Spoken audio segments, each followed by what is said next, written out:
For decades, Alan Jackson's voice became the soundtrack to love, loss, heartache, and joy, singing of nights filled with dancing, glasses raised high, and the raw truths of country life.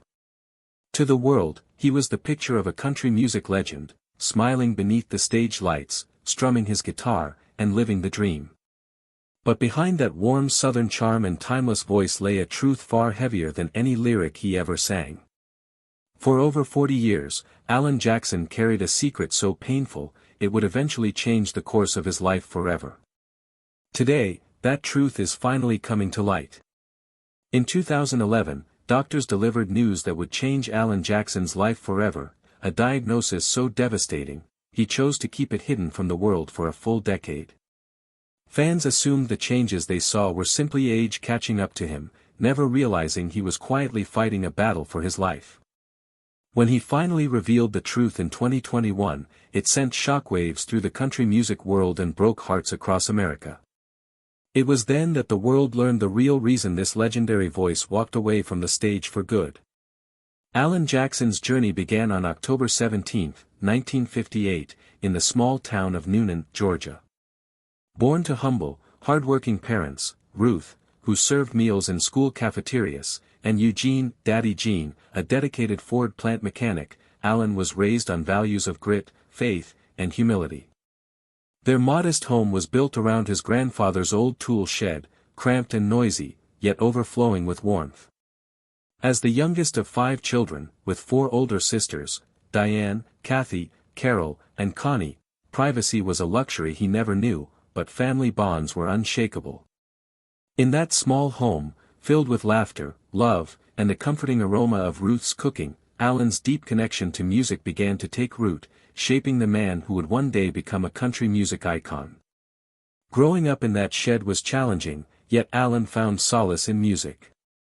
At the age of 16, he acquired his first guitar for $50. Although it was a modest instrument, it held immense significance for him. He dedicated himself to daily practice, mastering chords and singing along to records by Hank Williams and Gene Watson. The following year, at 17, he took the stage for the first time in a high school production of Oklahoma.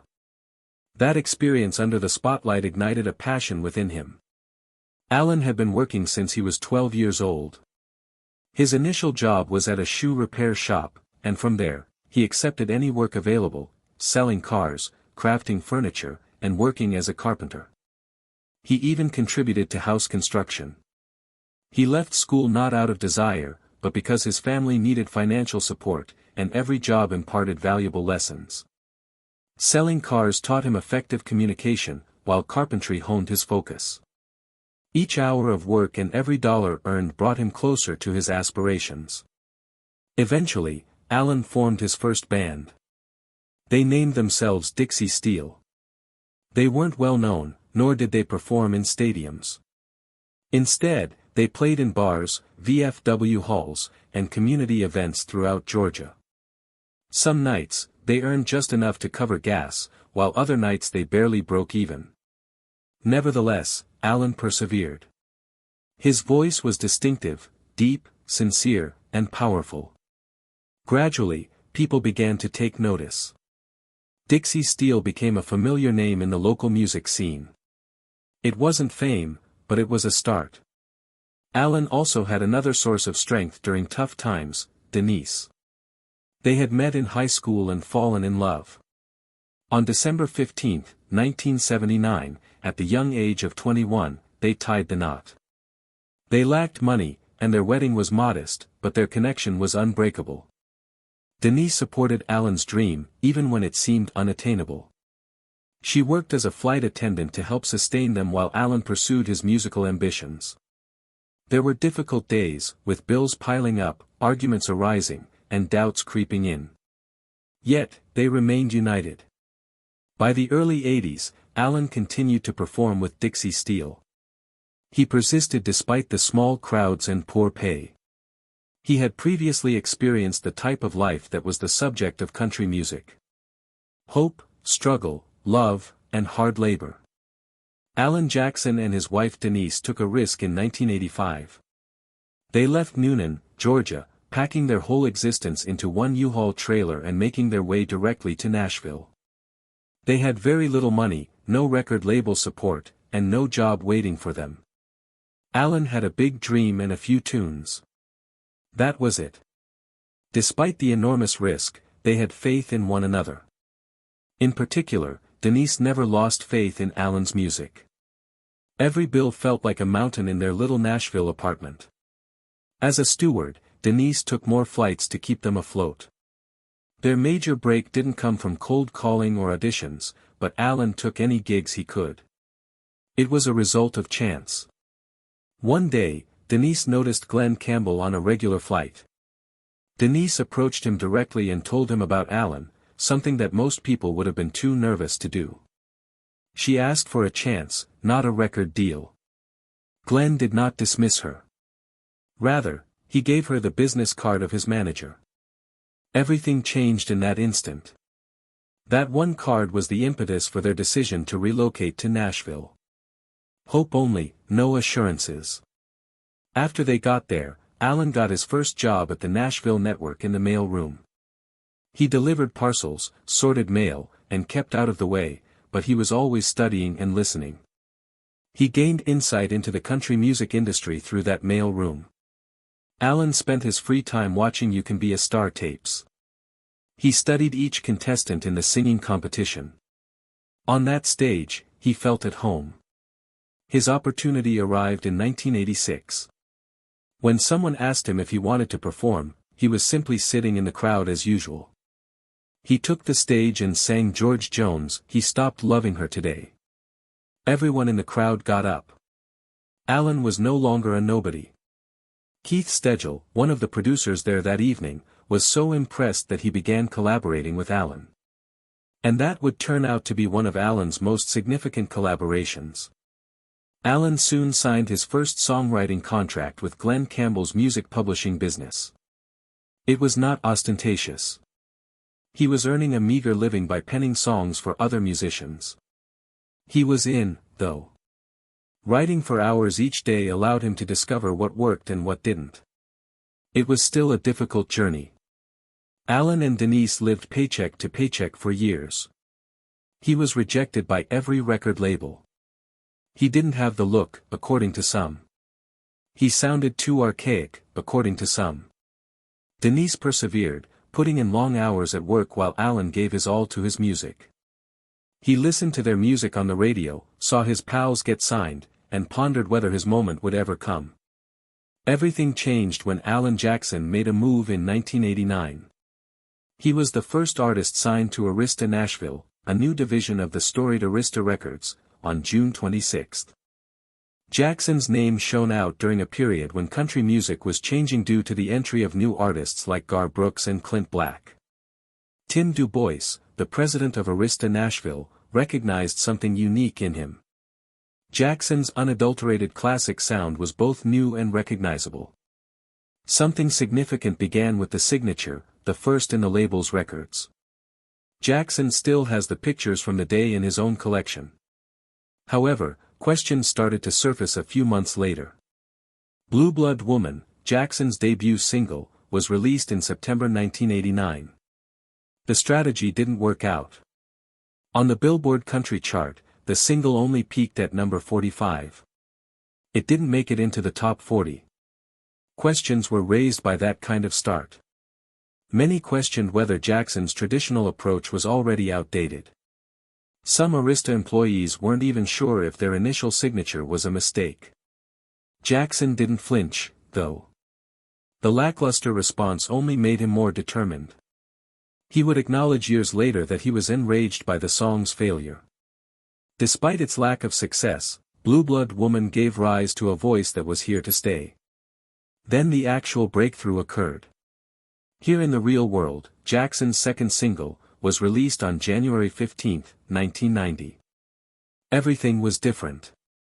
Fans responded well to the song. It was about the harshness, beauty, and heartache of real life. It rose all the way to number 1 in Canada and number 3 on the Billboard Country chart. Jackson had discovered his audience. Critics abruptly stopped questioning and began to pay attention. Not merely a hit here in the real world. It was a pivotal moment.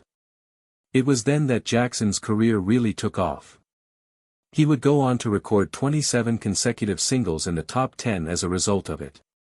Consistency like that was practically unheard of.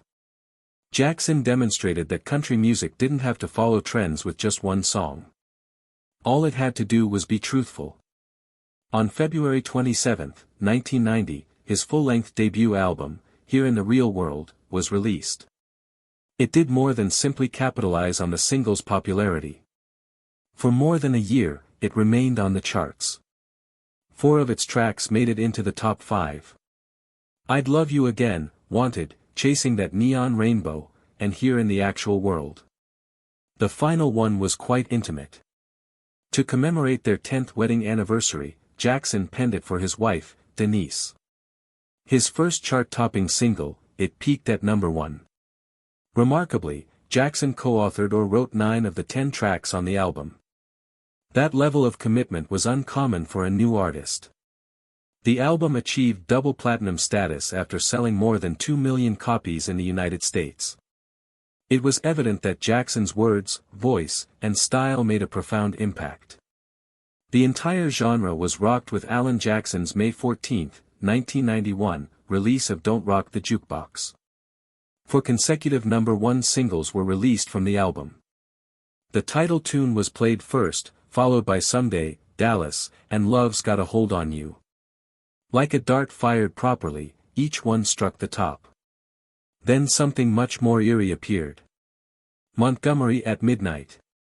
Although it didn't reach the top of the charts, it did reach number 3 and endured in the public consciousness for a much longer period of time than most chart toppers. There was more to that song than a simple homage to Hank Williams. Hank's ghost seemed to be present in the space. Jackson had traveled to Montgomery, Alabama, to visit Williams's tomb. He was affected by that encounter. You can sense the darkness and silence in every note of the song, which he recorded late at night. The length of the album was slightly more than 31 minutes. It didn't matter that it was brief. It was crowded. George Jones even sang the last line of Just Playing Possum in an unexpected appearance. A reference to his moniker. Critics also praised it. It received an A from Entertainment Weekly, which at the time was almost unprecedented for a country album. Alan Jackson was more than simply a budding celebrity by the time it was all over. The neo-traditional country movement was already under his leadership. Jackson published a lot about living and a little about love on October 6, 1992, a year later. The Jukebox was rocked by the previous album, but this one blew it away. Chattahoochee was more than just a hit tune. It developed into a full-fledged national anthem. People lived it, not just liked it. Jackson's water skiing in jeans song video became ingrained in popular culture. In 1994, it took home the CMA Song and Single of the Year award. It was a beast of an album. It became Jackson's biggest hit ever, selling over 6 million copies. 5 singles made it to the top 5. She's Got the Rhythm and I Got the Blues and Chattahoochee both shot straight to the top of the charts. Jackson even collaborated with Randy Travis on 7 of the 10 tracks. Even the album's title was inspired by a Chattahoochee lyric. That was the size of the tune. Then something happened that might have made all the difference. Alan Jackson left 1010 Management, the group that had catapulted him from obscurity to success, in 1994. He wasn't angry when he did it. He was adamant about it. He desired to maintain authority over his image, message, and music. Instead, he signed with Gary Overton. Nashville was rocked by just one action. At the height of their stardom, most musicians wouldn't dare switch sides. Jackson, however, wasn't like most artists. He didn't want the machine to shape him. He wished to maintain integrity. It was deemed dangerous by the industry. Jackson deemed it essential. He published Who I Am on June 28 of that year. The gamble paid off in an instant. The album peaked at number 5 on the Billboard 200 and number 1 on the country charts. It sold more than 100,000 copies in its first week alone. Summertime Blues, Gone Country, Living on Love, and I Don't Even Know Your Name were its 4 number-1 singles. It had already achieved 400x platinum status by January 1999. For admirers around the world, one edition of the record even had a bonus remix of Chattahoochee. Jackson was no longer merely a U.S. celebrity. He was going worldwide. In Entertainment Weekly, the reviewers rated it A/B, complimenting Jackson's steady, confident voice and the realistic production. Nashville's who's who of musicians is enumerated in the album's liner notes. Jackson, however, wasn't finished establishing his worth. He demonstrated the extent of his range later in 1994. Along with Keith Stegall and Roger Mura, he co-wrote the popular song, If I Could Make a Living, by Clay Walker. The song, which was only 2 minutes and 14 seconds long, was clever, catchy, and it immediately peaked at number 1. You could sense Jackson's influence in the lyrics even though he didn't sing on it. He was that incisive in his writing. Alan Jackson's career reached its zenith in 1995. On October 24, he published his Best Hits collection. Furthermore, it wasn't your typical record. In country music, it was a significant event. Along with 2 brand new songs, Tall Tall Trees and I'll Try, the CD featured all of his greatest hits from his previous 4 albums. They both immediately shot to the top of the Billboard Hot Country Songs chart. The album itself peaked at number 1 on the country chart and number 5 on the Billboard 200. It achieved a 6AX platinum certification and sold over 6 million copies in the US alone. Alan Jackson won 8 major honors in that same year. Even the CMA Entertainer of the Year award went to him. Because country music was changing, it was a huge issue. Jackson maintained his style despite the influx of new sounds, and his fans adored him for it. Then he took a risk in 1999. He collaborated with George Strait on the tune Murder on Music Row. This song wasn't your typical one. It was a full-fledged assault on the evolution of country music. The song's lyrics claimed that authentic country music has been destroyed. They sung, and the steel guitars stopped crying. They were obviously upset about pop influences taking over. A man who worked for Cashbox magazine was murdered on Nashville's Music Row in 1989, which served as the inspiration for the title. There was a Pauliola controversy connected to that crime. It was a poignant song. Artists, critics, and fans all got into arguments. It was the topic of conversation. The crazy part comes next. Even though it wasn't a single, radio stations continued to play it.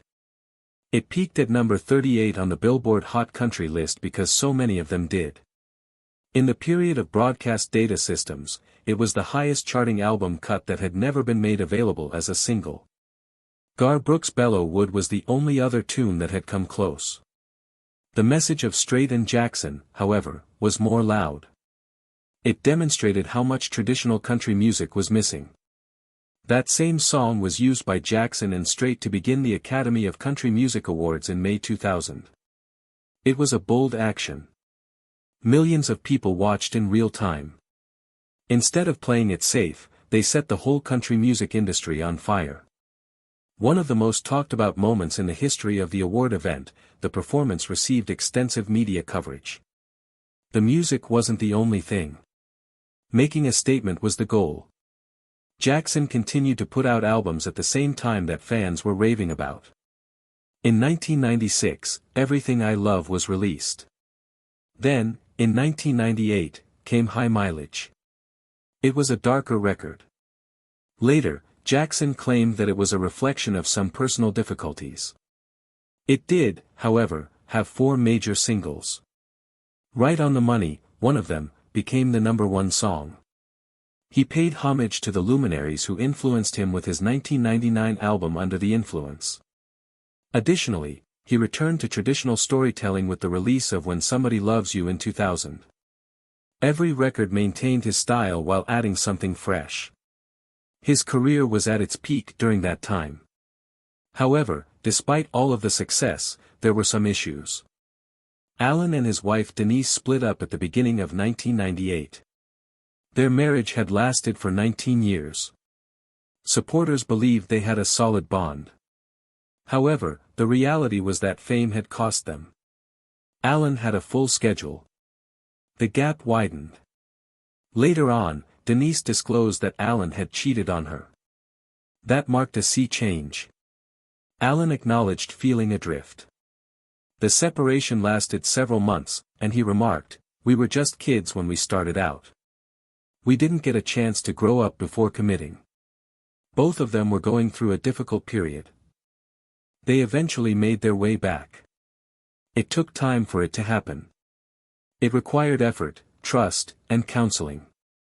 In order to forgive and heal, Denise turned to her Christian faith. She even chronicled the incident in a book. "It's all about him, Finding the Love of My Life" was the title. New York Times bestseller status was achieved by the book. Denise discussed the difficulties of being married to a famous person, the hurt of betrayal, and how she rediscovered herself in it. Readers were moved by her candor. Then 9/11 happened. Both the outside world and Alan too underwent changes. He woke up at 4 a.m. on October 28, 2001, only 7 weeks after the attacks, with a tune playing in his mind. In order to remember it, he recorded it into a portable device while he was still half asleep. "Where Were You When the World Stopped Turning" was the song he wrote in a matter of hours. It was not political.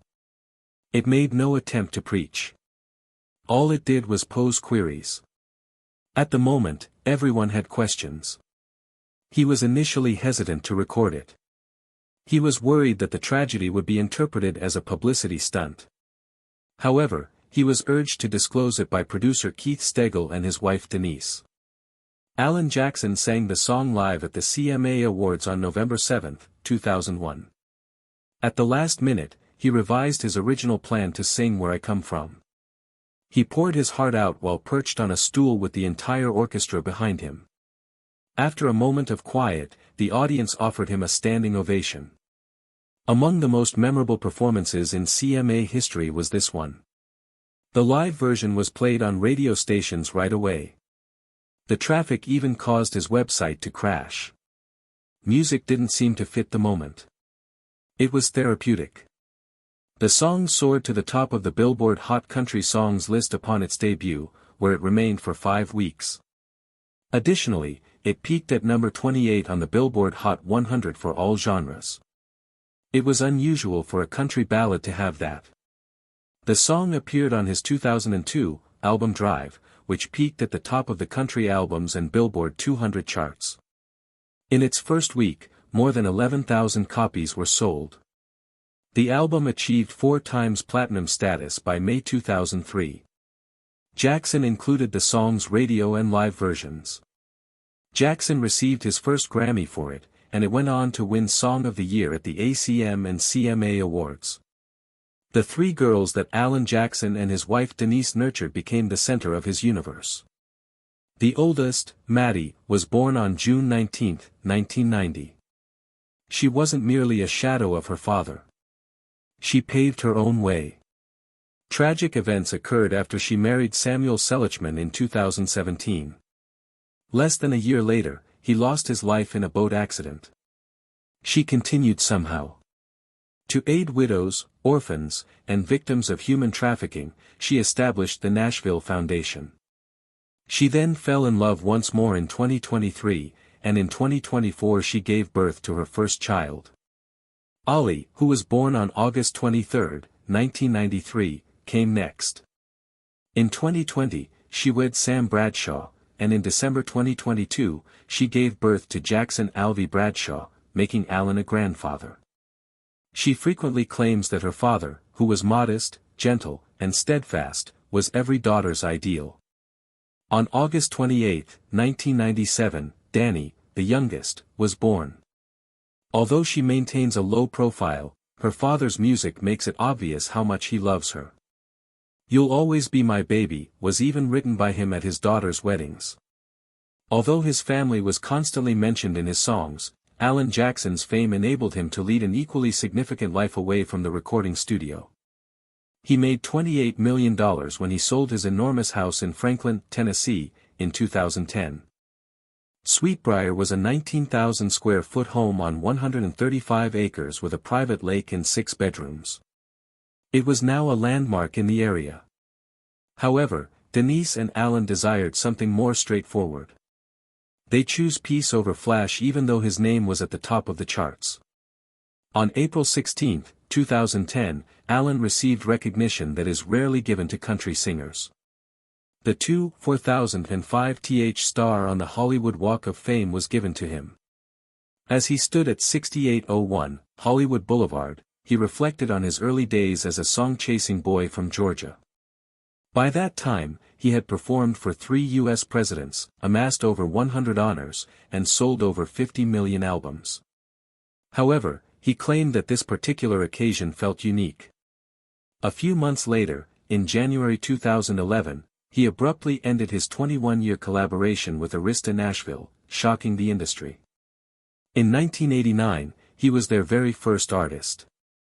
They produced over a dozen platinum records and 35 chart-topping songs together. Alan, however, was prepared to assume command. Not only was he switching labels, but he was also altering the rules when he signed a contract with Capitol EMI and established Alan's Country Records in March of that year. While Capitol managed marketing, he maintained creative control. It was daring, uncommon, and effective. Under his new collaboration, Alan put out 4 new albums between 2012 and 2015. In 2012, 30 Miles West made its debut at the top of the Billboard Country chart. He released 2 more in 2013, the Bluegrass CD, which was his first foray into that genre, and Precious Memories Volume 2, which was full of gospel music. He then reassured fans that he still had that old-school country soul in 2015 with the release of Angels and Alcohol. Every record revealed a new aspect of him, and none of it was forced. Everything he did was according to his conditions. However, Alan was harboring a secret behind the scenes. Charcot-Marie tooth disease, a genetic condition that gradually damages your muscles and nerves, was discovered in 2011, the year he left Arista. His family had a history of it. His father had it. His sister and grandma also did. Alan, however, said nothing. He continued to tour, write songs, and perform for 10 years. He didn't want sympathy, even as the illness began to impair his movement and balance. He was not looking for attention. All he wanted to do was continue. The business gave him another honor in October 2017. With a spot in the Country Music Hall of Fame this time. He was inducted in person by Loretta Lynn, who was recuperating from a stroke. It was an emotional moment. 12 months later, in 2018, he was inducted into the Nashville Songwriters Hall of Repute, too. These were not simply awards. They had been the very last stamp of recognize on a profession that changed United States tune all the time. Subsequently, in September 2021, he went public. On the These Days display, he advised the world he had CMT. He said it wasn't lifestyles threatening, but it became incurable and it became getting worse. He didn't need enthusiasts to think he changed into inebriated or sick for the duration of shows. He desired the truth available. He said he'd maintain gambling as long as he could, pointing to legends like Merle Haggard and Willie Nelson, who in no way truly retired. In 2022, Alan Jackson made a decision that broke the hearts of hundreds of thousands. He introduced his final tour, calling it last name, One Greater for the Street.